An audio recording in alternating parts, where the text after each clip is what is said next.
One question can tilt an entire city of beliefs. And Socrates learned to bend minds not with answers, but with questions. We explore how to get the most from a Socrates philosophy audiobook delivered in Hindi tip, and how to keep your own curiosity alive while the older voice guides you through paradox and virtue. The first thing to know is that Socrates did not write a single treatise you can memorize. He walked into rooms, asked people what they thought, and then pressed, sharpened, and stretched their ideas until they could not deny a single assumption without testing its foundation. The Hindi narrator of this audiobook speaks with patience, warmth, and a willingness to pause at the edge of a claim, inviting you to stand there with him. The challenge is not to swallow the wisdom, but to drink from the stream he stirs with his questions. So how do you listen to a Socratic text in Hindi in a way that unlocks the full power of the method? Here are practical, almost tactile tips that transform listening into an act of inner dialogue rather than passive receipt. Tip 1. Adopt a stance of gentle skepticism. If a statement lands too neatly, hold it up to a second mirror. Socrates thrived on the friction between opposing views, because through friction truth emerges. The Hindi narrator often translates ideas in a way that keeps that tension visible. So your job is to hold two positions at once. The position as given by the speaker and your own doubt about its final form. Tip 2 is to map questions, not conclusions. As you listen, try to extract the core question behind each claim. What is this person really asking about? Is it about virtue, knowledge, or the nature of the good? When you hear a compact line, pause and rephrase it as a question you would ask in a dialogue with a friend. In Hindi, the cadence of questions can carry different shades of meaning, so pay attention to tone, emphasis, and context. This approach mirrors Socratic elenchus, the cross-examining stare that enters a belief and asks, where does this hold up? What does it crack? And what would stand if we tested it in a different light? Tip 3 is to treat the audiobook as a bilingual bridge, not a translation cage. The Hindi version may render a phrase with cultural nuance that opens a door you would not find in English alone. Do not rush to a conclusion about how the idea should sound in your own language. Let the Hindi phrasing plant a seed of alternate perspective. Then compare with the original text you know, if you have read Plato or approximate sources. The beauty of Socrates is that he does not demand agreement. He invites reconsideration. The narrator's careful language in Hindi helps you hear that invitation anew. Tip 4 centers on pause and reflection. Socrates thrived on the pause, the breath between a question and its answer. In Hindi, the cadence often slows just enough to let a reader or listener sit with a paradox. When a narrator presents a provocative line, allow a moment of silence for the implication to sink in. Silence is not empty. It is the space where your own reasoning can surface and stand without crowding the stage with certainty. Use that space to ask yourself, what would I have believed before this moment? What do I believe now? Tip 5 is to practice ethical visualization. Socrates never asks merely for abstract correctness. He asks about living well. Picture a real choice you might face tomorrow. Then listen for how the argument would guide you toward a temperate, principled, or courageous action. In Hindi, the translator may frame virtue in terms of conduct, duty, or communal harmony. Let those frames be maps, not prisons.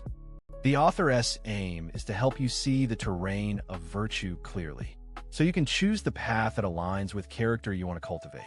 A moment of turning point often emerges when the audiobook contrasts two paths. Consider the question of knowledge.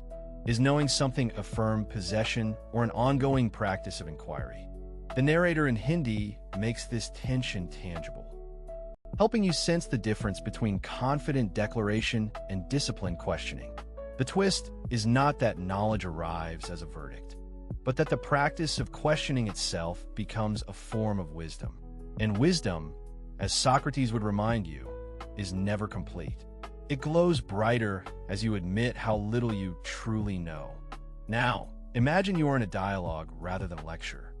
Put yourself in the other person's shoes. Then test your positions with a few simple, humane questions. In the Hindi edition, you will notice phrases that encourage empathy as a precursor to critical thinking. Socrates often began by listening more than he spoke, letting another person's fear or pride surface through their own words. Your job as listener and thinker is to do the same, then respond with a question that clarifies, not shames. The result is a dialogue that changes both participants, including you. The audiobook also invites a broader reflection on how philosophy travels across cultures. Socratic method, born in ancient Athens, finds continuity in modern classrooms and civic debates, and in intimate kitchen table conversations. Hindi tips in this edition emphasize reverence for language itself, the way a single word can carry a tradition of courage, doubt, or virtue. When you encounter a difficult passage, resist the urge to patch it with a quick interpretation. Instead, let the language breathe.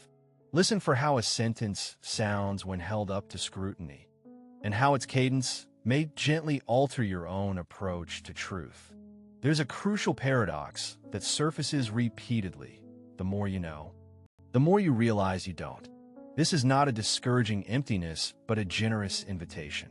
The Hindi narration helps you savor this invitation by grounding it in everyday experience. It is easy to think philosophy is distant or impractical. But Socrates asked questions because questions are the tools by which life is negotiated. They shape decisions, shape communities, and shape you. If you walk away with one thing, let be this. The most valuable habit you can cultivate is a disciplined curiosity that refuses to settle for simple answers. As you approach the end of the audiobook, you might feel the pull of a quiet responsibility. Socrates did not promise comfort. He promised clarity. He did not guarantee a destination. He offered a discipline of examination. The Hindi version of his ideas carries the same weight. Translated with care so that you can hear the same insistence on process, not outcome. The insight that often arrives is not a new creed, but a renewed way of listening to your own beliefs, listening to the accents of others, and listening to the stubborn whisper that maybe, just maybe, you have more to learn. If you want to extract maximum value from this ultimate Socrates philosophy audiobook in Hindi tips, treat it as a companion for a lifelong practice. Let it reframe questions as opportunities. Let frame doubt as a virtue. And let it remind you that thinking well is a daily act of humility and courage. The ancient method welcomes you not as a student to be stored away, but as a fellow explorer who keeps asking, keeps refining, and keeps moving toward a truer understanding of what it means to live well. As you close the audiobook and step back into the day, carry this awareness. Every room you enter, every conversation you start, can become a small forum where Socrates would have asked, and where you can respond with a wiser question. The tips shared here are not rules, but invitations, tools to refine your listening, your thinking, and your life. The journey through Socrates and Hindi is not a shortcut to wisdom. It is a door you open repeatedly, letting the questions inside reshuffle the furniture of your mind, until what you think seems less like an answer and more like a condition for better questions tomorrow. If you're still listening, you've already taken a meaningful step. The path he describes is not about owning certainty, but about becoming someone who can endure uncertainty with clarity. And that, in a world overwhelmed by quick conclusions, might be the bravest practice of all. What question will you carry into your next day? What belief will you test? And how will you listen for the deeper truth beneath it? The dialogue waits, and it is yours to begin again. Let this silence be your first reply to the next question you carry tomorrow. Step into morning with curiosity, not certainty.